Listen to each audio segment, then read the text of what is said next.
Praise Jesus. Welcome back to my channel. If you're new here, I'm Becky. I bring you awesome, fun, and timely content on all my platforms.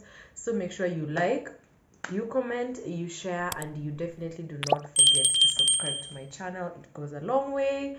It helps me reach more people with what I share on here. So yeah, thank you for clicking onto this video. If you're seeing my face for the first time, hey girl, I hope you love it here. I hope you stay and I hope we grow together. So the title of today's video, I am going to be talking about how your expectations are literally the setup that the Lord is going to use. All right? Your expectation is the trap. Your expectations are the trap, and your unmet expectation is what God uses, or rather it is what I have seen him use. My unmet expectation is what I have seen God use to redirect me and show me the path I am supposed to be walking on. So many times we like to sit and say, like, as we share our stories with our friends or with our family members, you will hear someone say, oh, I planned this. You'll hear someone say, I am 30, this is the plan I've had for my life. I wanted to get married at 20, have my kids by 25, be a CEO at 29, by 30 have my my businesses there, have my trust fund set up for my kids. And these are the stories we share when we are in high school. But then when we finish high school and we get to campus, the story starts to change. It becomes, I'm so and so, this is where I went to school, this was the dream, but this is like where I want to go. In high school, you are dreaming of becoming a pilot. Then you do the KCSE exam, and you get to campus and you realize, the people at the education ministry actually think I should do communication, so let me try it. That is redirection, because if your expectation was to be a pilot and you had gotten to be the pilot, then your story would not be the same.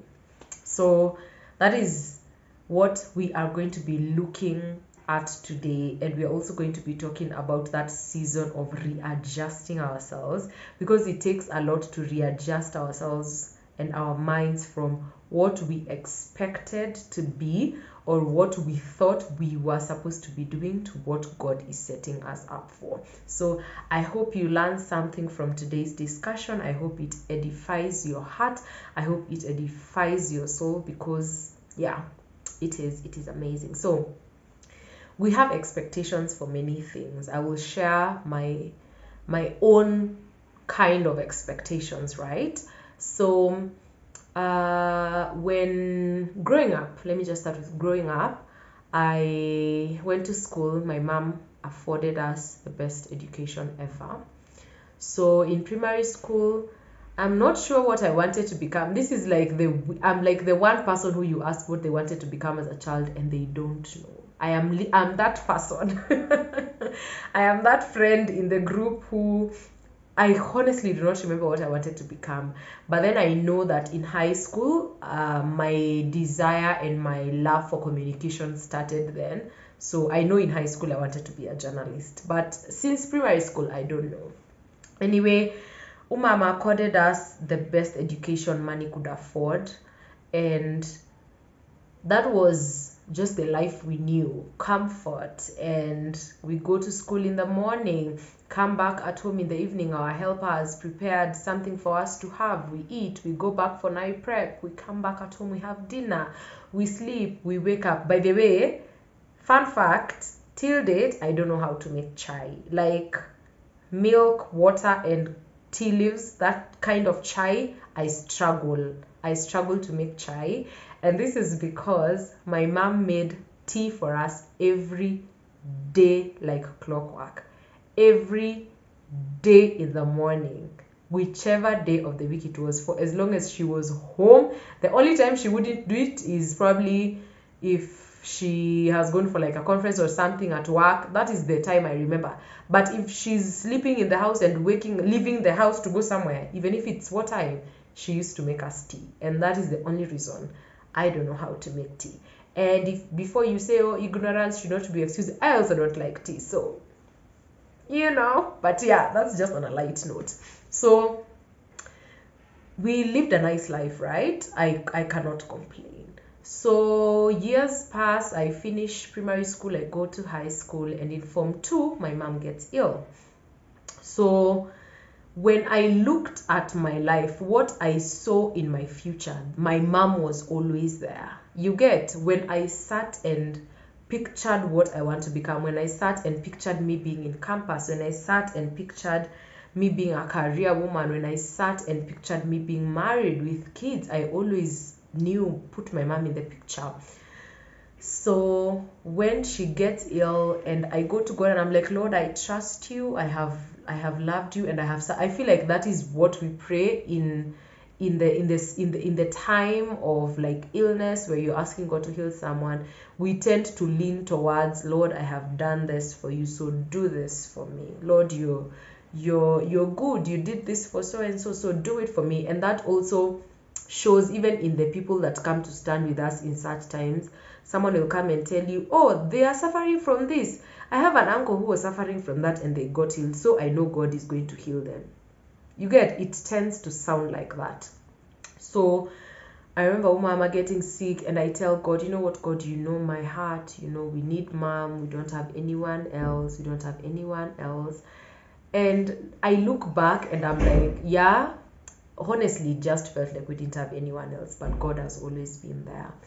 So she passes, and I remember being in a space where now I didn't even know anymore what I wanted to become, because my expectation was not met. I feel like that is the biggest expectation of my life that has been unmet.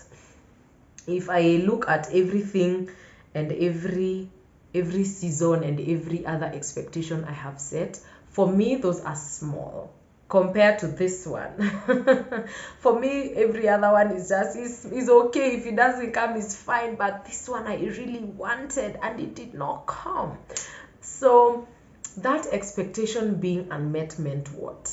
That meant we changed where we were staying. We were living where we were living, and we had to move to where we live now. We changed our circle of friends. We changed our church. We changed schools. Mark schools, not schools. Like all of us just changed. It changed our minds. It changed the way we see life. It changed so much. And when I thought about this topic of expectations and how God uses our unmet expectations to just set us up for what He has in store for us, this is the best example for me. Because just this past Saturday, I was speaking to someone and I was telling them that I have come such a long way in dealing with the trauma of losing my parents young. But there are days where I'm just like, but why? And I said that, and they looked at me and they were like, it's okay to ask why, but do you realize that was the redirection? It was not a good thing. It was not a great way. It was not the best way, but it was still God's way. He looked and He saw that this is the best way I can set Becky up for the destiny I have for her. And then I couldn't see it like that. But today I sit in this room, I sit in this space as I am recording this video, as I am speaking to you on that other side, to tell you that this was the greatest redirection of my life. That situation, that bad situation, that unmet expectation, that is what redirected me forever, because I have never been the same again. So change schools, change everything, and from that, I live where I live now. I got to come and stay here. I got to attend the church I attend now. I got to go to campus where I went because I changed schools, and I was not a performer, but then I became a performer. I actually got the opportunity. I got accorded the opportunity to go to campus because I changed schools, which would not have happened had this bad thing not happened. I got to meet the people I know now because I changed my whole circle of friends. I cannot tell you one person that was my friend then before we moved that is still my friend now. Like, we are cordial, we are acquaintances, but I can't say friendship for we talk, we check on it. No, we just random friends online. They will see hi, the end. It's nothing deep. So I have the friends I have now, the circles I am in now. I am a content creator because I am telling you, I don't think this is what I would be doing if that had not happened. All right, I met the man of my dreams, and this Saturday, I'm saying I was speaking to someone who was telling me that it is. They were like, this is the only way God could have used. Like, that is just it. Like, it might sound bad, it might sound not nice, but they were like, I look at your life and I see that this is the major thing that God used to redirect you. And they were joking because I was with my partner. They were like, imagine if that had not happened, how would you have met him? And I was like, yeah. I look at it and I'm like, you know what, Jesus, beautiful things came out of this redirection. It might not have been nice, it might not have been easy, it might not have been the way I wanted it to be, but you brought it forth. You gave us and also me the grace to walk that journey of unmet expectation. So how do we move from us? How did I move personally? And how can all of us move from a space of, you know what, Lord, this is an expectation you didn't meet, so I am very disappointed in you, to a space of, Lord, I accept that this is your will and I am allowing you to lead me where you want to lead me. Personally, for me, that came with surrender. I had to get to a space where I was honest with God that, you know what, Lord, this is so uncomfortable. This feels and looks and in every way just looks so wrong. I don't understand why you would do this to me, but I trust you despite. I had to get to that point. And yesterday the speaker at church was speaking about Daniel, and I remember he read this verse that says that Daniel, when the king said that no one else should worship any other god except the calf he had made, the next verse says Daniel went back to his room and as usual he prayed 3 times. I have my Bible here. I think I can even open it and read. But I know it says as usual, as nothing changed. For me, that showed that as usual for me meant so many things. But I am using it today to tell us that, let me see. It was chapter 8.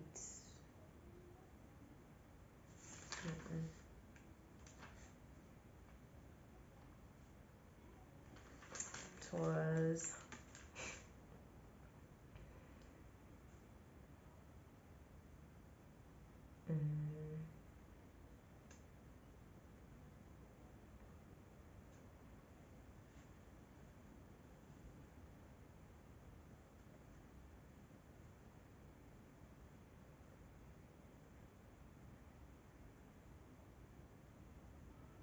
yes, Daniel chapter 6 verse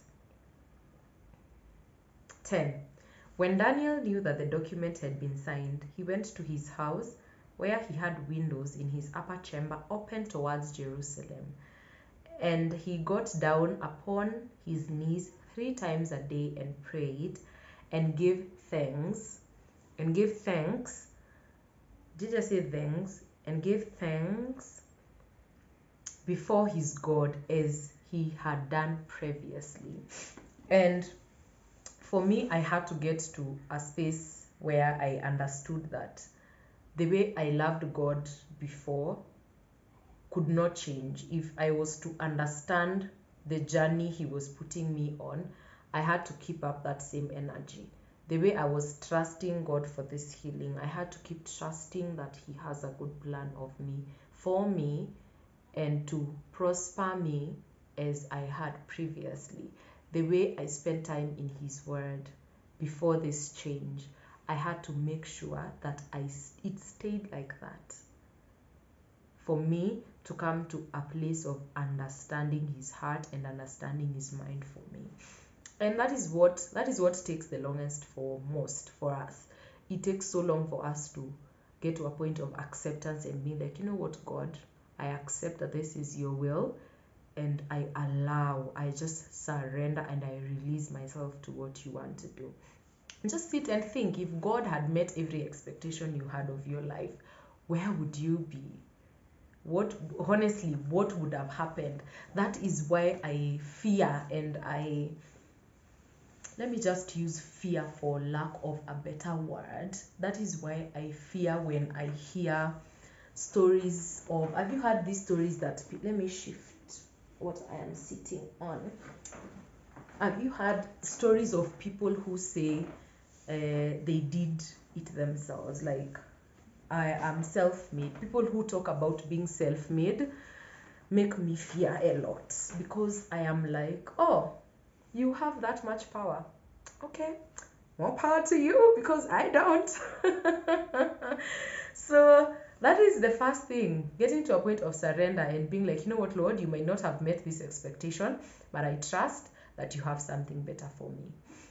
Second is us realizing that we don't have as much power as we think we do. And this can also be a tough one, because I think, or rather I know, I personally think I have so much power. We think we have so much power to make our own decision, to make our own plans. I think that is where they got this, is it a quote that says, man plans and God laughs. All right. So that is how we are wired as human beings. We are wired to think and to feel like we are in charge, yet we are not. There is a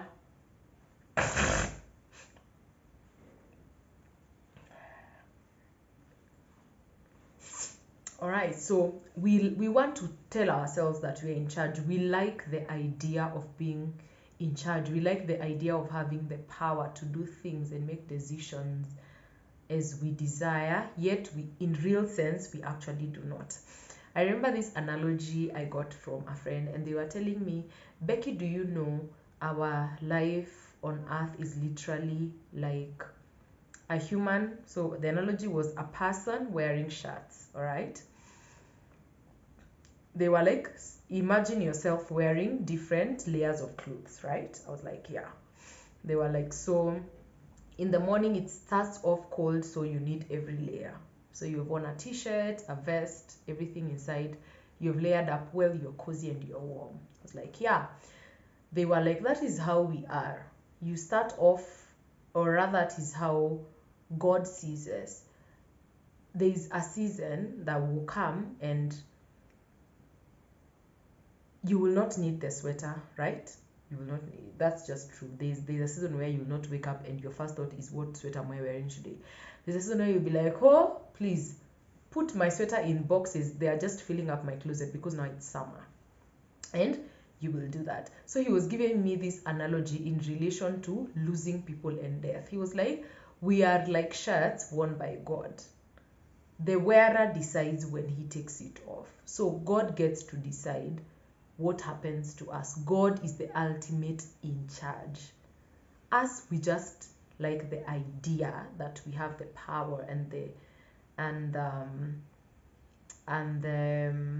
what it takes to drive our lives the way we want to.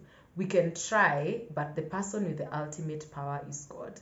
So we also need to get to that point of realizing that, you know what, we can plan, but can you leave space for Jesus? Can you leave space for God to surprise you? Can you leave space for God's will to prevail? Because at times these plans and these expectations we set on ourselves, what our lives will be, what we will do tomorrow, all of them are so self-centered, we don't consider what God has in mind. All right? That's hard to hear, that many of our expectations are from a point of me, self, me, I want. We don't consider, what is God saying? What does God want? What does God require of me in this season? We just want and want and want. So when you come to a space of realizing God as ultimate in charge of our lives, gets the final say. Literally, we sing and we say, who has the final say? Jehovah has the final say. So as you plan, you just have that in mind, that God has the final say.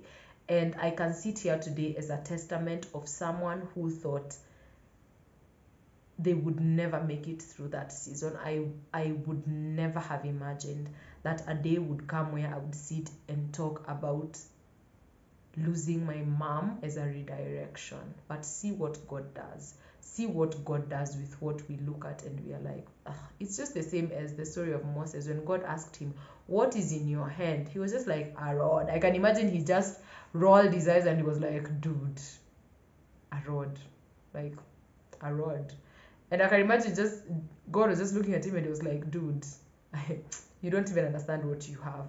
So he used what he had in his hand to save the Israelites. So at times, whatever God dishes out to us might seem tough, might seem rough, might seem not our want, not what we wanted. Delay might seem like, God, why are you denying me what I want? But I want us to work on getting to a space where we surrender and understand that it is a lot about what He wants for us and from us than what we want from Him. Because many times we are painfully wrong. We are even painfully wrong even in our expectation. Because at times I even sit and wonder, Lord, if you had given me everything I had asked for, honestly, how would I have turned out? You get? Because there's a time, the kind of guy I wanted, I look back and I'm like, yuck, that would not have been good for me. You get? You sit and you're like, Lord, but I wanted that person so much, but I wanted that friendship to work so much. And God takes it away and you're left wondering, Lord, why did you have to do that? And then you come and meet amazing friends a few years later and you realize, oh, that is why. So at times, don't look at your unmet expectation as God punishing you, as God not being good. Look at it as God is redirecting me to something bigger. God is redirecting me to His will. God is redirecting me to something better. That is what I think now. All right? So don't sit, don't cry over what expectation you had set that has not yet been met. Watch out, watch this space. Watch and trust and believe God and see what He has in store for you. He says that He has good plans for us to give us a good future and a hope. He also says in His word that what He has prepared for those who love Him, no eye has seen, no ear has heard, nor has it entered the hearts of men. What God has prepared for those who trust Him. So my parting shot is trust. Just trust. He has you covered. He has your back. He watched you as He was writing that expectation. He watched you as He was praying for that expectation. But ultimately, His will prevails. Ultimately, His will is what is best for us. So I hope you guys have enjoyed this video. That is all I had to share with you guys on this topic. Please weigh in the comment section. I would love to hear what you have to say. I would love to see and know your point of view on this matter. Thank you so much for indulging me. Like this video, share it with a friend to who you know is going to profit from hearing this that you have heard today. And definitely subscribe and watch out for my next video. I'll see you guys on my next video. Bye.